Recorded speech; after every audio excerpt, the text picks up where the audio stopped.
the price of lamb may go down. We export a lot of lamb to the EU, so our exports may reduce. But actually, British consumers can eat a lot more British A lamb. lot of Sunday roasts. It talks about we can change the nature of the fish that we eat. Instead of eating cod and tuna, we can eat more. We can eat more salmon. We can eat more mackerel, more mussels, pollock, things like that. We can have more holidays here in the UK and support our British tourist industry. We can buy more goods that are made in British fashion.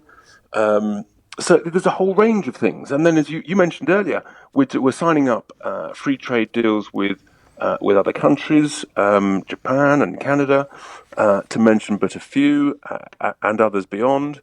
So I think there's loads of opportunities. There really are, and I think there's a real sense of, okay, folks, let's get our shoulders behind the wheel and make this a massive success. And as you mentioned on the show, we save tens of billions of pounds in payments that we don't have to make to the EU, and furthermore, if we charge tariffs on EU goods, bearing in mind they sell almost 100 billion more to us than we do to them, then we earn a huge tariff surplus that we can use to support our British farmers, our manufacturers, and other industries that may be more impacted in the short term.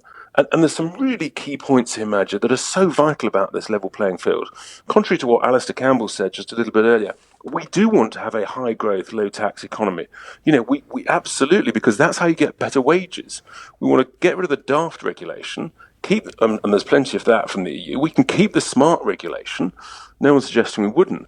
But, we want to be the thing is, if you cut taxes, you get higher growth, and higher growth means more profits, which means more taxes and revenues into the exchequer. And that's how you can improve investment in our public services. So it's a circular growth opportunity, and that's what we need to have confidence in and go for. And what are you expecting with Mr. Prime Minister Johnson now there with these negotiations? Are you expecting, and what do you prefer? Are you expecting a deal to transpire, and do you prefer a no-deal scenario?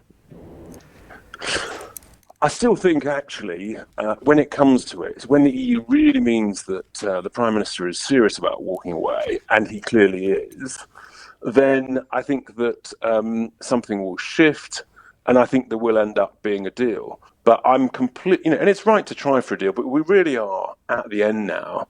And I'm anxious now that in extending the talks beyond today, the Prime Minister is giving a sign of weakness. And what are your red lines if that deal were to transpire? Do you have any red lines in that? I imagine there are, clearly. So what would they be? Yeah, we've got a number of red lines. All the things that are being mentioned about, which are absolutely fundamental, from level playing field to state aid to not being supervised and adjudicated by the European Court, to fishing. All of these things are absolutely key.